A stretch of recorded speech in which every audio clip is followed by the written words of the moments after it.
Okay, so this is video 3 of Vietnam. This was our last review.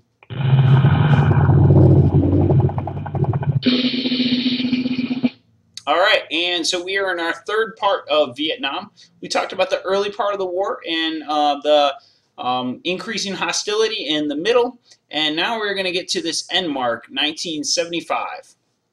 So American morale begins to dip.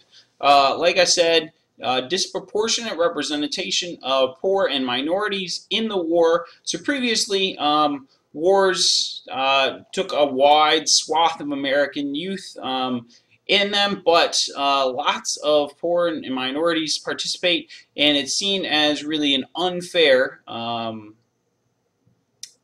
situation for these young Americans, as well as severe racial problems in the midst of the civil rights movement. Vietnam is well at hand, so you can see all these things are at play together, and drugs, which we'll talk about a little bit later on, but become a huge problem. The emergence of drug use only hampers the military efficiency of the soldiers and complicates things significantly. So, for example, traditionally, officers in combat would receive 6 months in the rear and 6 months for enlisted men.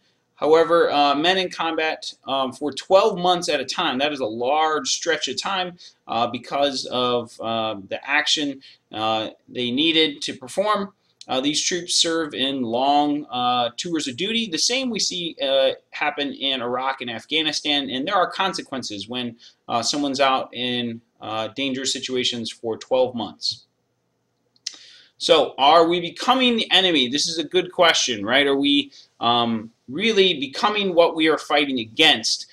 So, Charlie Company, 1st Battalion, 20 Infantry, is responsible for this, the My Lai Massacre. In '68, an American unit comes in and kills between 200 and 500 unarmed villagers. The background is there was an assumption and some information put out there that My Lai, a village, was a center point or kind of a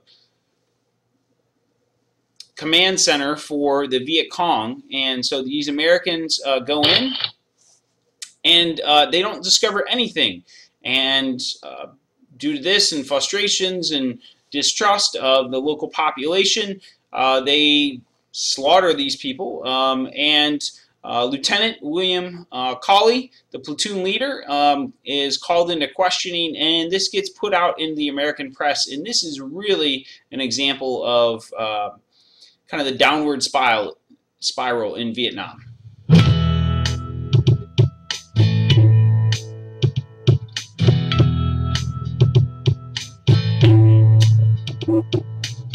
There's something happening here. What it is ain't exactly clear. There's a man with a gun over there telling me I've got to beware. I think it's time we stop. Children, what's that sound? Everybody look what's going down.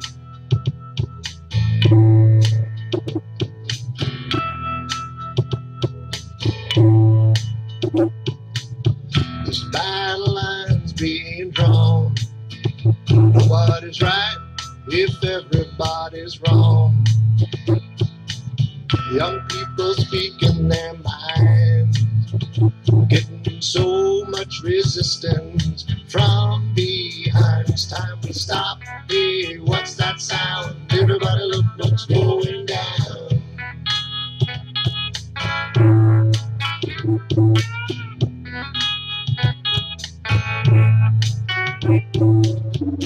What a field day for the heat. 1,000 people in the street, singing songs and carrying signs. Mostly say hooray for our side. I think it's time we stop. Hey, what's that sound? Everybody look what's going down.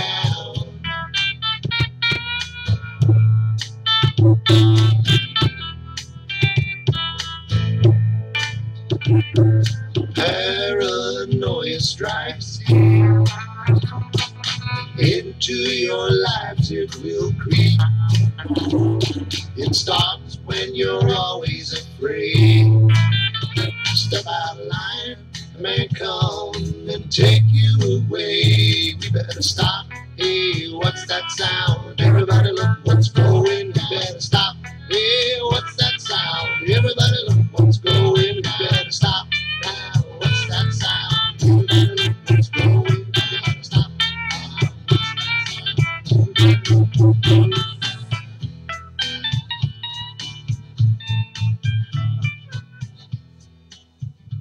All right, so you just got a little demonstration of the anti-war movement or the peace movement.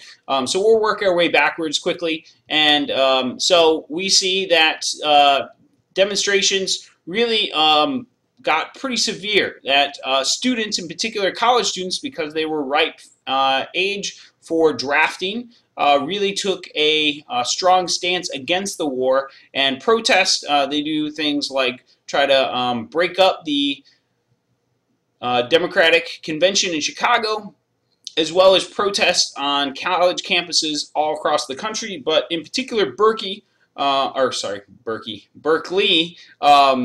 is pretty intense. The students take over administrative buildings, and the police come out in full force and with tear gas. Hanoi Jane Fonda, an American actress, goes to North Vietnam, of all places, to try to plead for peace, and she's kind of seen as a traitor.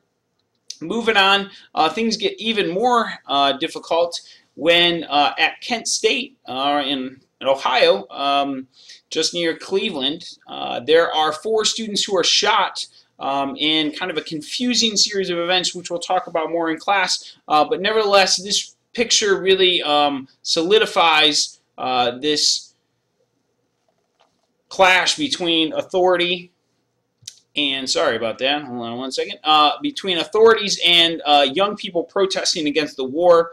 Also, Jackson State University, there are 2 dead and 12 wounded. So police and National Guards, there's often clashes that lead to deaths. And this further highlights the protesting that, you know, we need to end this conflict because it's only creating more death and violence. So moving on, Nixon is elected president in '68, and he promises peace with honor. That sounds pretty good, right? And he appealed to the silent majority, saying most people supported the war, they just weren't out there protesting. And he also supported the idea of Vietnamization, that really, you know, the Vietnamese should take care of themselves. They should start to take a greater burden of the war. And really he expands what's called the secret war. This is what I showed you on that map between Cambodia and Laos, that the United States is going to fight a war in countries they're not really supposed to. And the use of Agent Orange begins its use at this time, and this is a chemical defoliant, meaning it kills vegetation to try to clear out so that the Americans can clearly see what's going on the ground, so that the Viet Cong aren't hidden. Later on, this will come back to have consequences as people are exposed to this chemical. They experience some pretty bad side effects. And it comes out the Pentagon Papers are released in 1971, and so a former defense analyst leaks these documents regarding the war efforts during the Johnson administration to the New York Times. And basically the government, the administration that is, misled Congress and the American people and its intentions in Vietnam during the mid-60s, when we could have gotten out of the war. And pretty much it's reasoned, at least the reason for fighting is not to eliminate communism, but to avoid a humiliating defeat. So we're fighting to not look good. So Daniel Ellsberg is a guy to remember. And so this actually brings up a Supreme Court case. And moving on, the ceasefire. So in '63, there is peace at hand. Kissinger, part of the Nixon administration in '72, they create a peace deal where the North Vietnamese are not going to attack the South, and most U.S. bombing commences. And in '73, the ceasefire is signed. So the North, the South, and the U.S. all agree. And so President Nixon looks like he can get out with peace with honor, right? So this looks good. So here we are, all three sides, but in particular the U.S. and the North Vietnamese. And they argue for 5 months over this, but really they come to an agreement. And the conditions are this: 1, the U.S. must remove all troops. 2, the North Vietnamese cannot leave troops already in South Vietnam. The North Vietnamese could resume war. No provisions for POWs or MIAs missing in action. So this doesn't look really good from an American standpoint, at least. And the last American troops left South Vietnam in March 29. So, not surprisingly, the North Vietnamese don't really keep their word, and by 1975 they defeat the South Vietnam forces, and Saigon is now renamed Ho Chi Minh City. So, and the fall of Saigon is really a chaotic end to the war. So it really looks like America's trying to get out the back door. So South Vietnamese are trying to flee the country. People who had worked with the U.S. government are seen as loyalists of South Vietnam, fear their safety and their family safety.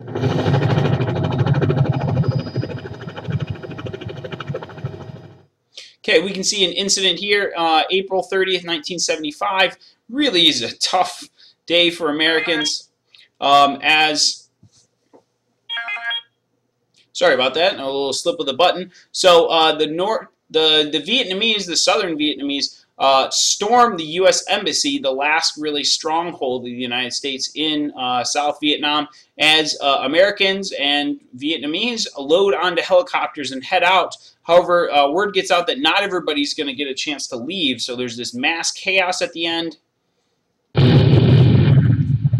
And the North rush into the presidential palace in Saigon Falls. And really, this is now the shape that Vietnam takes. Formerly Saigon, like I said, Ho Chi Minh City. So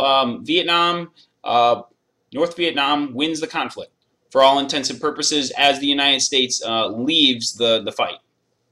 So the costs are pretty staggering. There are 3 million Vietnamese killed in the war.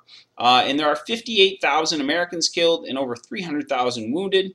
And really underfunding of the Great Society programs in part because of the cost of the war, which is a really big number. Look at the zeros. And the U.S. morale, self-confidence, trust in the government are all decimated. This is not a good incident for the United States. And a lesson to be learned, we'll see when we talk about more recent conflicts, some similarities and differences. So the impact, 1, the 26th Amendment, our most recent one, 18-year-olds can vote because if they can fight and die for our country, one reason they should be able to elect their leaders. 2, Nixon abolishes the draft. So the military from now on is all volunteer. We haven't had a draft since. And the War Powers Act is created, which says the president must notify Congress within 48 hours of deploying military forces, and the president must withdraw forces unless Congress gives approval within 90 days. So the president can kind of get involved quickly and then withdraw, but if it's going to be a long-term thing, the War Powers Act clarifies that Congress needs to give approval. And disregard for veterans. Veterans are really seen as baby killers and awful people for participating in this action. And the issue of POWs and MIAs still linger around. Heroes are made in Vietnam, like Senator John McCain. So there are still POWs and MIAs. You may have seen this as a patch or a flag. And in the end, Ho Chi Minh says, if we have to fight, we will fight. If you will kill 10 of our men, and we will kill 1 of yours, and in the end, it will be you who tires of it. So pretty famous words. And lessons for the future. Wars probably should be short. Wars must yield few American casualties. Restricted media access might be a good idea. Development and maintain of congressional and public support, and set clear and winnable goals, and set a deadline. So we'll see how that compares to the future.